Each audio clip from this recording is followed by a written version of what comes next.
ជំរាបសួរបងប្អូនទាំងអស់គ្នាថ្ងៃនេះខ្ញុំមានមកម្ហូបក្តាមប្រៃសម្រាប់អាហារពេលថ្ងៃត្រង់ខ្ញុំបានទៅផ្សារហើយទិញបាន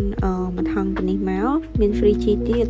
ហើយតម្លៃវាអស់ប្រហែលជា 6000 សម្រាប់មួយថង់នេះមានទាំងជីផងដែរខ្ញុំយកស្អាតមកធ្វើការសម្អាតតែបើអ្នកទាំងអស់គ្នាអាចបេះវាតែម្ដងក៏បានដែរតែខ្ញុំជឿចិត្តសម្អាតវាជាងសម្អាតវាឲ្យស្អាតមកបន្តទៀតយើងយកចានមកដាក់ហើយយើងកាត់ក្តាមនេះជាចំណែកតូចៗដែលធ្វើការសម្អាតវាបេះស្នុកវាហើយស្ទើរតែខ្លាញ់តែម្ដងខែនេះក្តាមពិតជាល្អមែនហើយយើងបេះវាជា2ឬក៏អ្នកដែលគាត់ចូលចិត្តញ៉ាំធំៗគាត់មិនបាច់បេះក៏បានដែរហើយមកថងអំបញ្ញមិញយើងបានក្តាមច្រើនដែរច្រើនគួរសមហើយមានខ្លាញ់មានអីមើលទៅទំនងខ្លាំងមែនតែម្ដងឥឡូវយើងចូលមកដល់វគ្គគ្រឿងផ្សំយើងមានដូចជាខ្ទឹមយើងចិញ្ច្រាំខ្ទឹមចឹងមកតែអ្នកនរគ្នាអាចចិញ្ច្រាំយ៉ាងទូជានឹងតិចដើម្បីវាមានជាតិហើយជាដំបងដាក់ច្រើនអាចឆ្ងាញ់ហើយបើសិនជាអ្នកនរគ្នាអាចដាក់ជាមួយស្លឹកខ្ទឹមក៏បានដែរហើយម្ទេសនេះម្ទេសខ្លួនឯងនៅផ្ទះគឺធម្មជាតិតែម្ដងយើងកាត់វាទូចឬក៏ធំតាមចំណង់ចំណូលចិត្តអ្នកនរគ្នាជាមួយនឹងក្រូចឆ្មាដើម្បីបង្កើនភាពជូររបស់វា